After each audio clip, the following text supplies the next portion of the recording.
আজকে আমরা যে হিন্দি হরর ফিল্মটা নিয়ে কথা বলবো সেটার নাম ইনসিডেন্ট চ্যাপ্টার 1। চলুন দেখা যাক কিভাবে একটা সাদামাটা গল্প ধীরে ধীরে একটা ভয়ঙ্কর দিকে এগিয়ে যায়। ফিল্মের একদম শুরুতে এই কথাটা আমাদের কানের মধ্যে বাজে। এটা কিন্তু শুধু একটা ডায়লগ না, বরং এটা একটা ইশারা, সামনে যে কি ভয়ঙ্কর কিছু অপেক্ষা করছে তারই একটা পূর্বাভাস। তো গল্পের মূলে আছে নিশা নামের এক স্কুল ছাত্রী। ওর ভাই কাজের সূত্রে বেশিরভাগ সময় বাইরে থাকে, আর এই বিশাল বাড়িতে ও একদম একা। আর এই একাকিত্ব কাটাতে গিয়েই একদিন ও একটা গাছের নিচে খুঁজে পায় একটা পুরনো ফেলে দেওয়া পুতুল। পুতুলটাকে দেখে ওর কেমন যেন একটা মায়া হয়, মনে হয় যেন নিজেরই প্রতিচ্ছবি। তাই ও পুতুলটাকে সঙ্গে করে বাড়ি নিয়ে আসে। নিশা তার প্রয়াত মায়ের নামে পুতুলটার নাম রাখে ভবানী, আর এই ভবানী হয়ে ওঠে ওর একমাত্র বন্ধু। নিজের মনের সব কথা, স্কুলের গল্প, ওর একাকিত্ব সবকিছুই ও ভাগ করে নেয় এই নীরব সঙ্গীটার সাথে। পুতুলটা যেন ওর কাছে আর জড় বস্তু থাকে না, হয়ে ওঠে ওর মনের আয়নার মতো। কিন্তু সমস্যাটা হলো, এই নতুন বন্ধু আসার পর থেকেই বাড়িতে কেমন যেন একটা অশুভ হাওয়া বইতে শুরু করে। চেনা ঘরটাই ধীরে ধীরে অচেনা, অস্বস্তিকর হয়ে উঠতে থাকে। আর কি আশ্চর্য দেখুন, ঠিক এই সময়টাতেই স্কুলে ওদের এক টিচার স্লিপ প্যারালাইসিস নিয়ে কথা বলছিলেন। মানে এমন একটা অবস্থা যখন মনে হয় কেউ যেন শরীরটা চেপে ধরে আছে, নড়াচড়া করার ক্ষমতা নেই। নিশা তখন কল্পনাও করতে পারেনি যে ক্লাসের এই আলোচনাটাই ওর নিজের জীবনে এক ভয়াবহ সত্যি হয়ে ফিরবে। এরপর থেকেই প্রতি রাতে নিশার ঘুম ভাঙতে থাকে এক ভয়ঙ্কর অভিজ্ঞতার মধ্যে দিয়ে। ও স্পষ্ট বুঝতে পারে এটা আর সাধারণ কোনো দুঃস্বপ্ন নয়, মনে হচ্ছে যেন কোনো এক অশরীরী শক্তি ওর শরীরটা দখল করে নিতে চাইছে। এরপর নিশার মধ্যে একটা অদ্ভুত পরিবর্তন আসতে শুরু করে। যে মেয়েটা শান্ত, চুপচাপ থাকত, সেই হঠাৎ করে ভীষণ আক্রমণাত্মক আর খিটখিটে হয়ে যায়। ওর খিদেও বেড়ে যায় অস্বাভাবিকভাবে। কিছুদিন পর ওর ভাই যখন বাড়ি ফেরে, নিজের বোনকে দেখে রীতিমতো চমকে ওঠে। এ যেন তোর চেনা নিশা নয়, বিলকুল অন্য কেউ। নিশা এবার বুঝতে পারে এই সব কিছুর মূলে আছে ওই পুতুলটা। ও ভয়ে ভয়ে পুতুলটাকে আবার সে গাছে নিজেই ফেলে আসে। কিন্তু আসল ভয়টা শুরু হয় তখন, যখন সেই রাতেই পুতুলটা নিজে থেকেই ওর ঘরে ফিরে আসে। নিশার সমস্ত ভয় তখন আতঙ্কে বদলে যায়।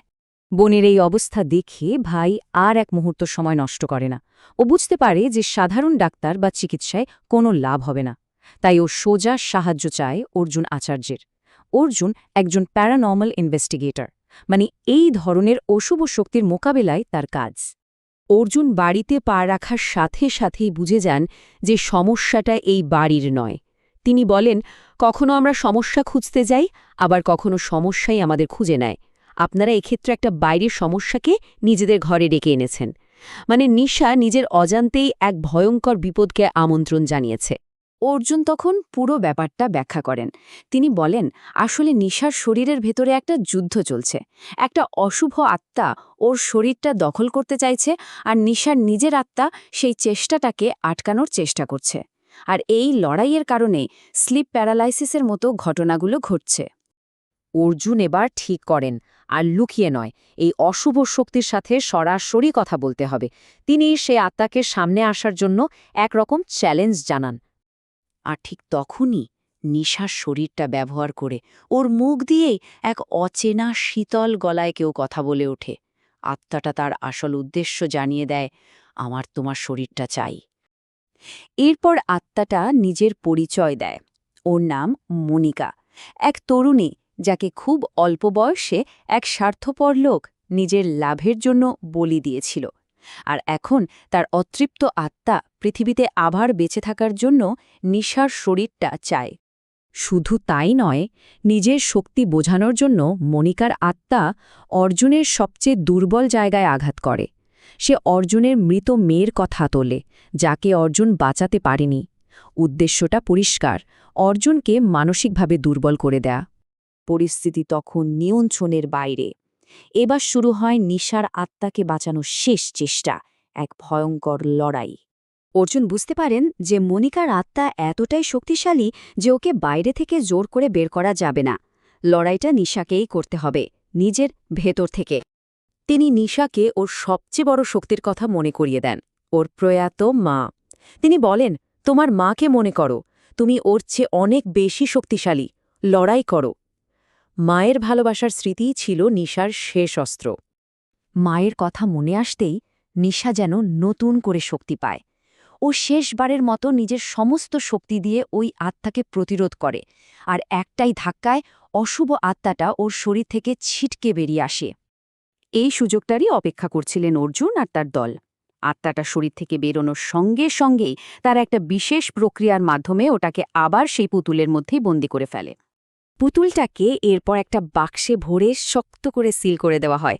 সঙ্গে দেওয়া হয় একটা কঠোর হুঁশিয়ারি, কয়েক মাস এই বাক্স যেন একদমই না খোলা হয়, কারণ বন্দি অবস্থায় আত্মাটা সময়ের সাথে সাথে আরও শক্তিশালী হয়ে উঠবে।